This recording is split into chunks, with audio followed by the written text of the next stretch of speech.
하나의 템플릿에는 보통 5가지 종류의 레이아웃을 준비하는데요.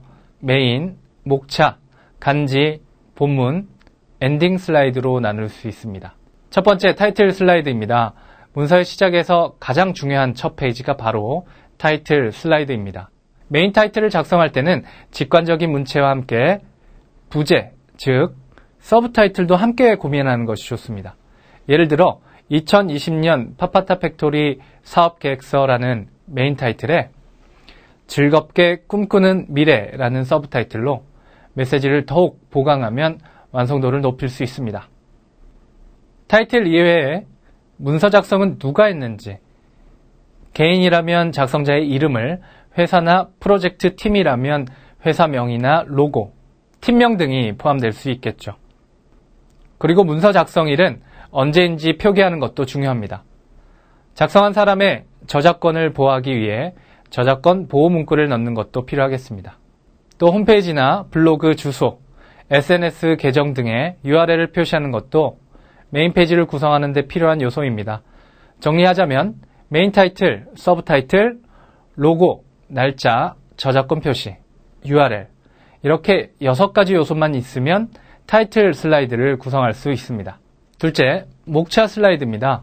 문서의 흐름을 파악하는 데 필요한 목차 슬라이드 구성 요소 중 가장 중요한 요소는 당연히 목차입니다.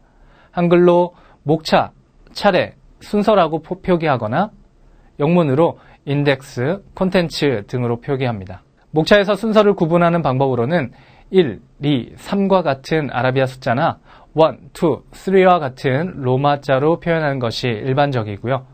첫째, 둘째, 셋째 혹은 하나, 둘, 셋과 같이 한글로 시작하기도 하죠. 가장 중요한 요소인 목차 작성이 끝났다고 목차 슬라이드 구성이 끝난 것은 아닙니다. 문서의 전체가 아니라 목차 슬라이드만을 보았을 때 목차를 보면 어느 정도 가늠할 수 있지만 정확한 문서의 타이틀을 알 수는 없습니다. 따라서 메인 슬라이드에 들어간 구성 요소 중 가장 중요한 메인 타이틀과 서브 타이틀을 목차 슬라이드에도 포함시키는 것이 좋습니다. 여기에 더해 로고와 저작권 표시까지 추가하면 목차 페이지도 구성이 완료됩니다. 이렇게 목차, 타이틀, 로고, 저작권 표시까지 4가지 구성 요소만으로 목차 슬라이드도 완성할 수 있습니다. 셋째, 간지 슬라이드입니다. 간지 슬라이드는 본문 중간에서 흐름을 끊어주거나 화제를 전환하는 등의 용도로 사용됩니다. 속장이라고 표현하기도 하죠. 파워포인트 문서의 전체 목차가 단순하지 않고 다양하게 구성되었을 때 간지를 사용하여 전체 내용을 구분하고 문서를 읽는 사람 또는 청중에게 문서 전체의 흐름을 맺고 끊는 장치가 됩니다. 간지에 들어가는 요소는 비교적 단순합니다. 목차상의 대분류 타이틀과 로고, 저작권 표시 3가지 정도의 요소면 간단하게 완성됩니다. 넷째, 본문 슬라이드입니다. 목차에 따른 간지 페이지까지 완료되었다면 다음은 해당 목차의 내용이 들어가는 본문 슬라이드가 필요합니다.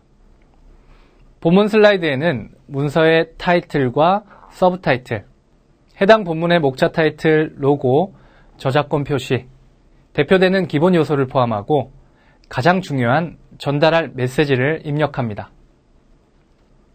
본문 슬라이드에서 가장 중요한 요소이고 문서 전체를 통틀어도 가장 핵심 요소라고 할 수 있는 메시지는 이미지나 도식 등으로 강조하고 디자인에서 본문 슬라이드를 채우게 됩니다.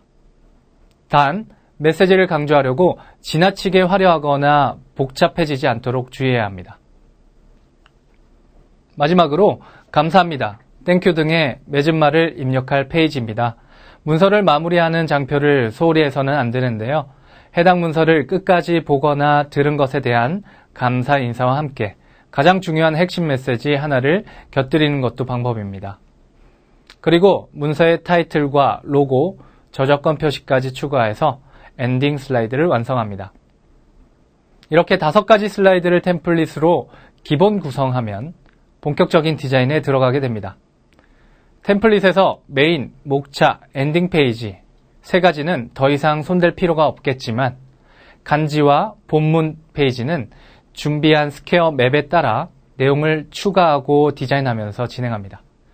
따라서 전체 파워포인트 문서는 5가지 슬라이드 중에 간지 슬라이드와 본문 슬라이드가 반복되면서 흘러가는 구조가 되는 것입니다.